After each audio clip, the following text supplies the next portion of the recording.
Get ready to the countdown.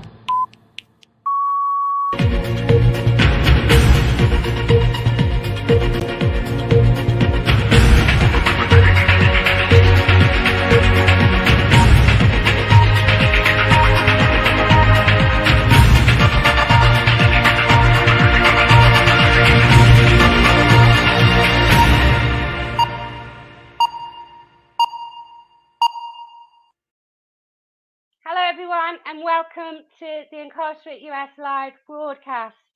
My name's Julie Cottingham. I'm the founder and the CEO of IncarcerateUS prison social media platform. Our platform is run by ex-prisoners, loved ones of prisoners and concerned community members, dedicated to providing an interactive social media website that informs and connects the public, amplifies the voices of the unheard, and promotes community organisation and action. One of the things that we strongly believe is that the solutions to each community problem lies within its members. So we equipped our site with the social media tools and features required to connect, organise and act. And it's that spirit of community organisation and action that I proudly introduce to you our new and very exciting project. It's a live broadcast show entitled Our Community, Our Responsibility Racine, hosted by long-time Racine resident Monteazul Cruz Seymoursr. The show will look to solve community problems by interviewing Racine community members to present ideas for solutions to the public to engage. But to learn more, let's bring in the host of our new show, Monteazul Cruz himself. Hello, Monteazul. Hi, Julie. How are you? I'm very well, thank you. Thank you for agreeing to be our host. I'm looking forward to many wonderful interviews. And for those in Racine that don't know you, can you tell us a little bit about your story and how long have you lived in Racine? So I moved to Racine in the late 80s from Los Angeles. I came here with my mother and my three sisters at that time. I have a fourth sister who was born well after we had moved here. But yeah, I've been a part of the Racine community since the 80s. That's a long time. That's a long time. Yeah.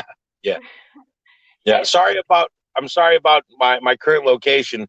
So when we had discussed doing our debut show, I didn't think about the fact that I was going to be out of town on vacation during that week. So I'm actually doing a live feed from the Pizza Ranch in Wisconsin Dells. I'm going to thank them. They were more than willing to allow me to record here, which was amazing. They're pretty awesome people. I didn't want to record inside because of the noise and the logistics of it. But yeah, so I'm at a remote location in hiding. So basically what you've done is you're doing it in the car for a quick getaway if it goes wrong. Yeah, right. Absolutely. I can escape in a fast one. You leave the kids, the family here and just get away, you know? Sounds good. Sounds good. So tell us, you've been to prison. You understand what it is. When did you go and how long were you in prison? I was incarcerated in 95 at 19 for party to the crime, robbery with threat of force. I was the getaway driver. I served 18 years on my sentence. I returned to my community in 2013, January of 2013, and I've been there since. In fact, my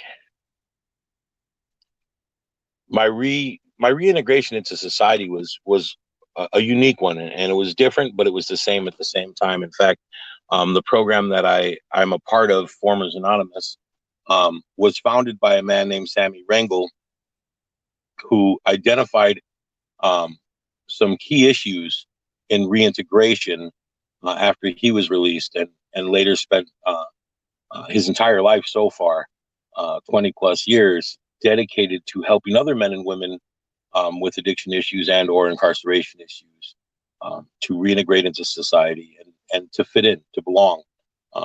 the hope and the hope and the belief is that through bonding and reconnection to our community, we can curb recidivism.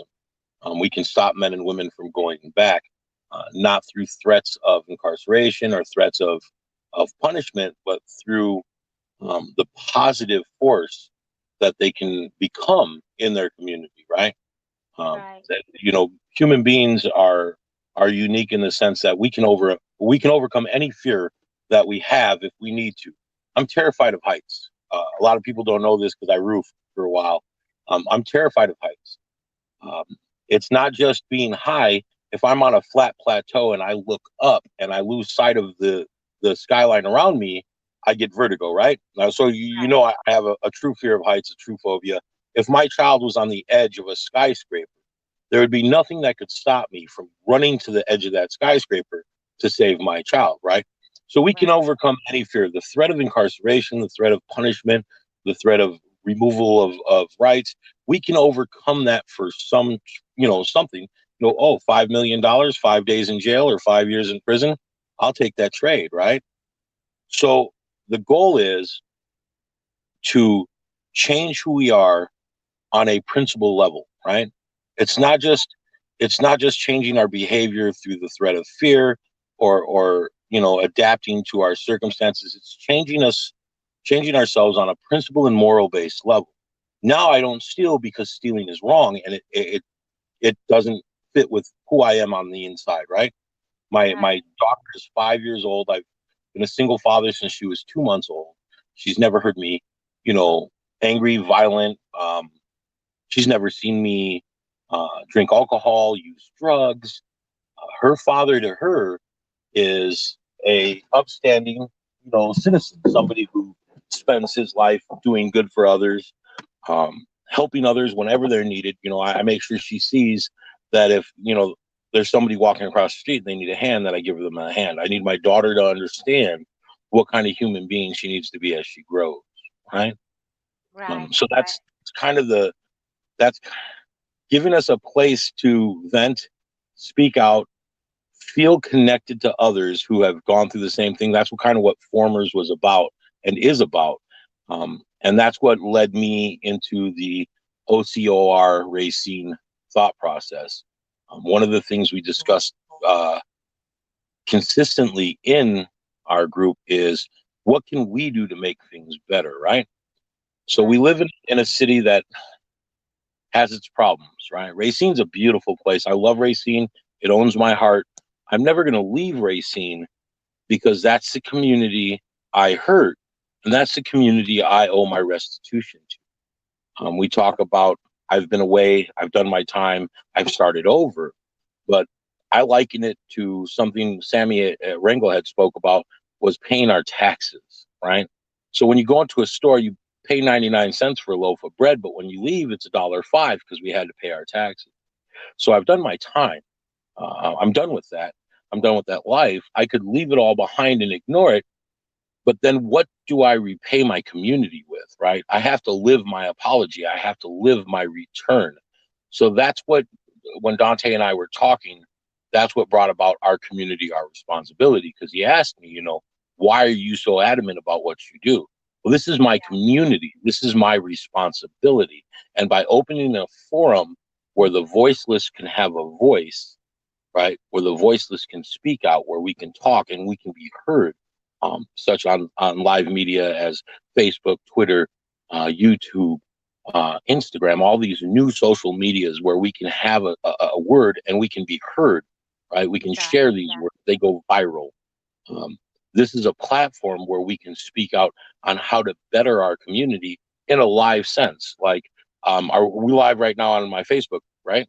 Yes, we are. Yes. So, everyone who's viewing this video currently, if you have questions, comments, thoughts, feel free to chime in. Feel free to hit in on the live feed and come in live and speak.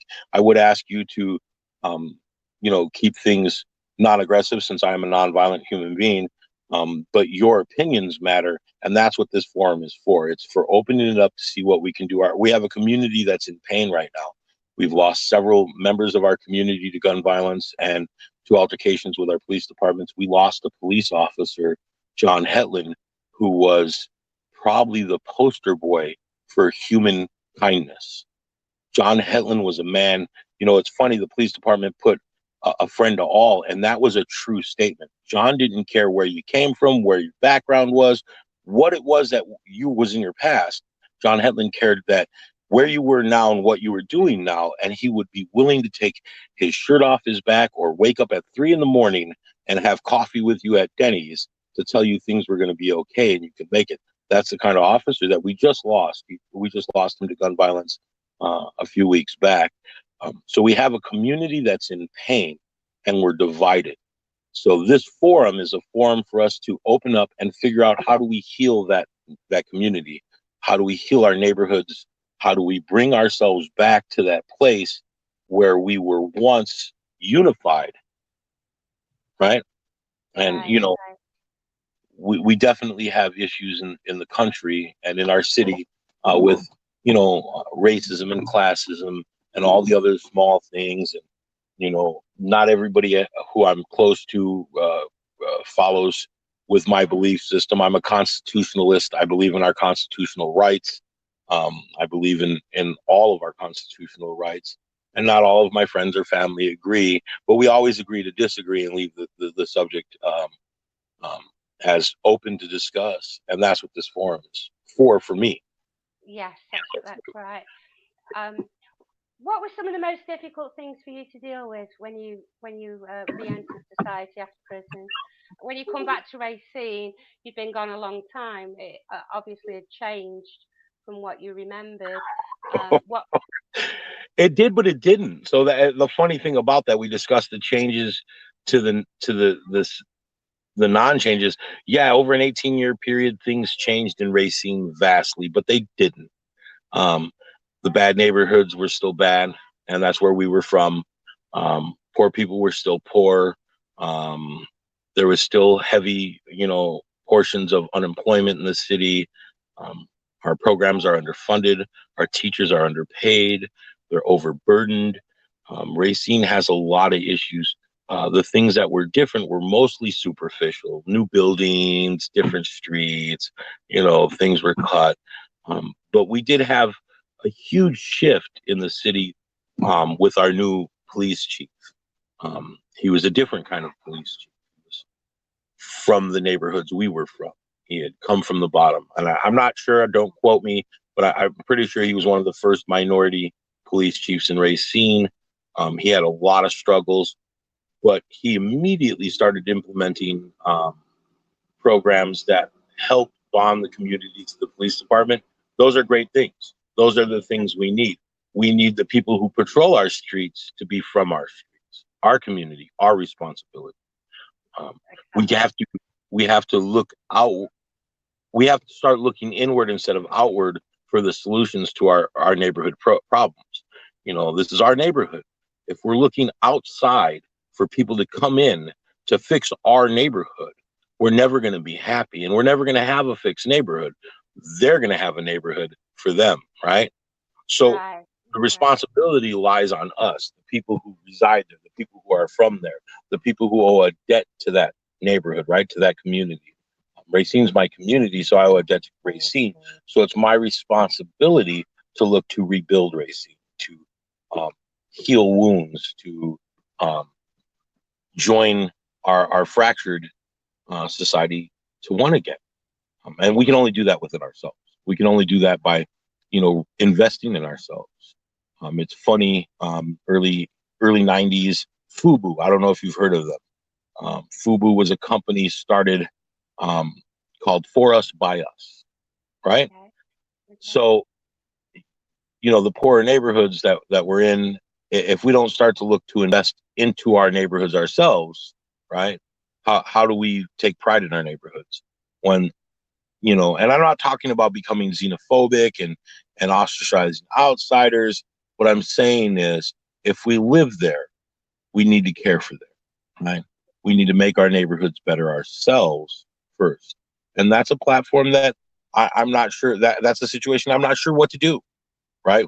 What do I do as an individual to make my neighborhoods better?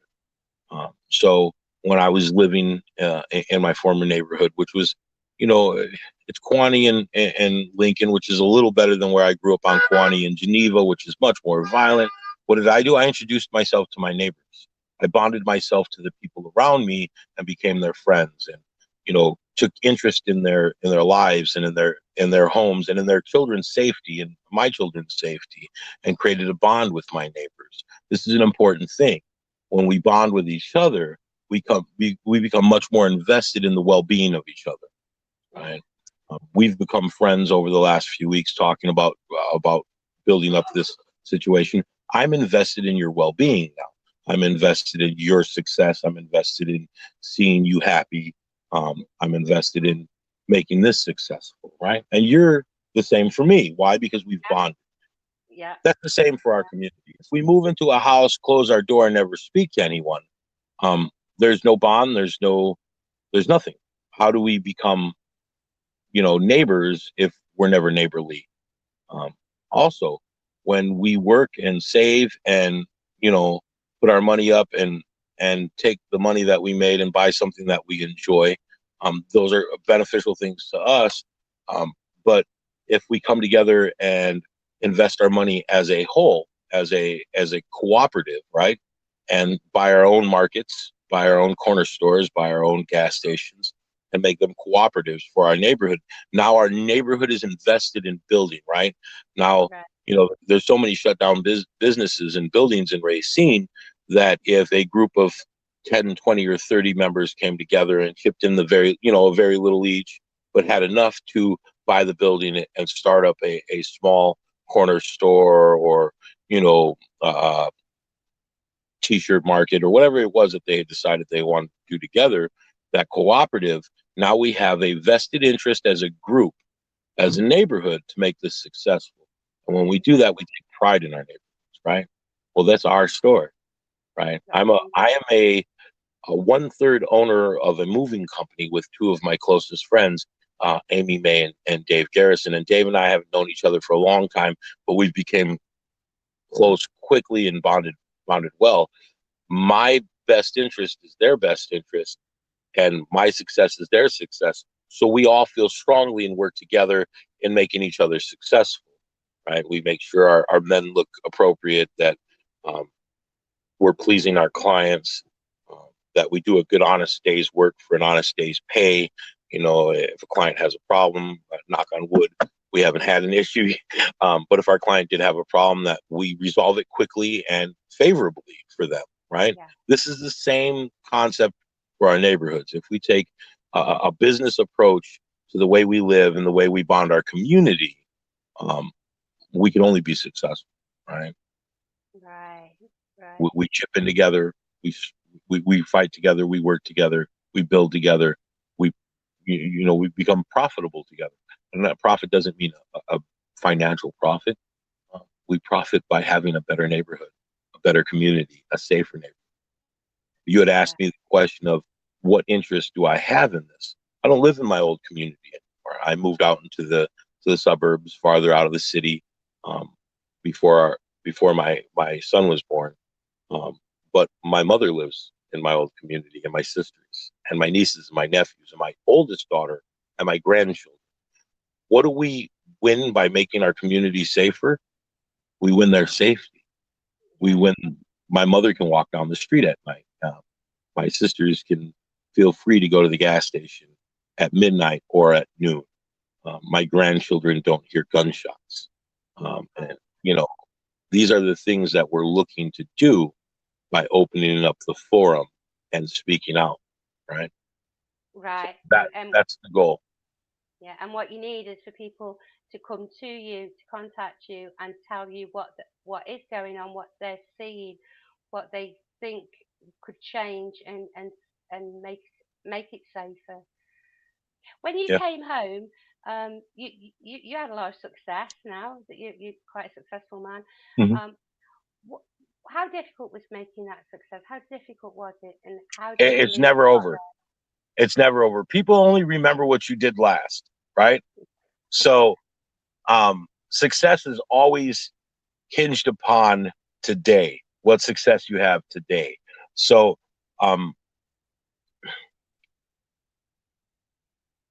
I think I'm vastly successful. I'm not rich. We scrape by. Money's tight. We save for every little thing that we have.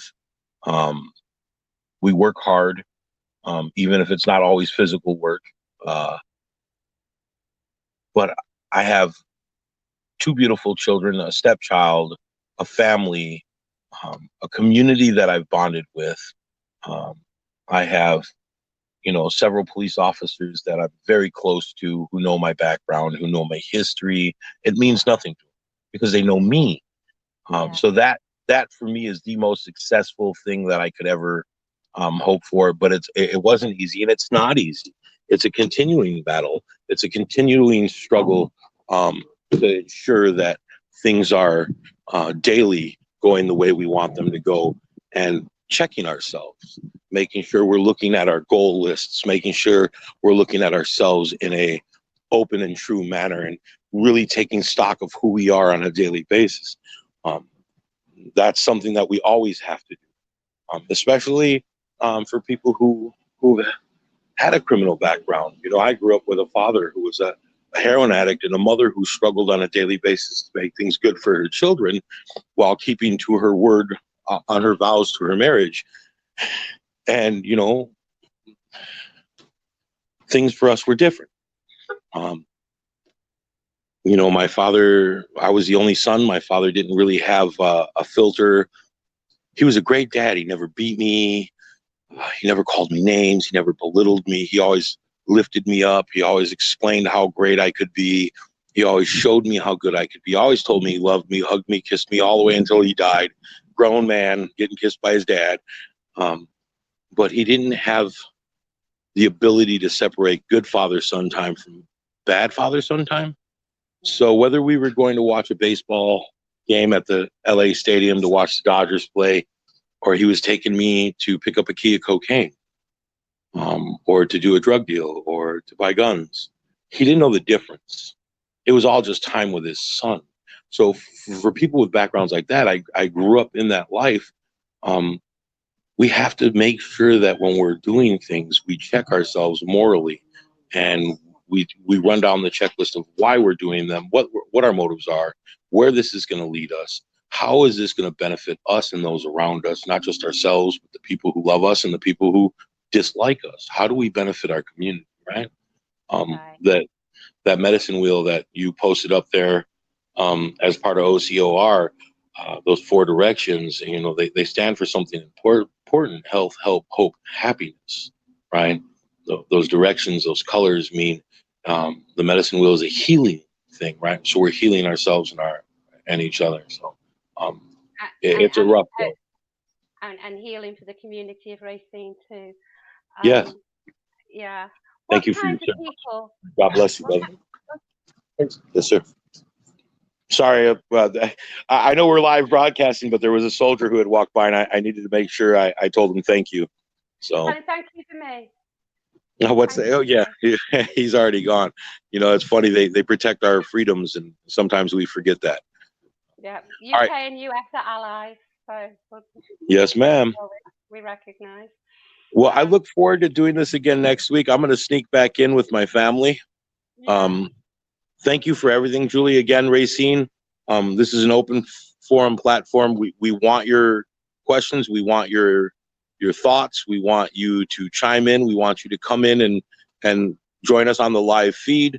We'll be coming back at you again next Thursday night, 6 p.m.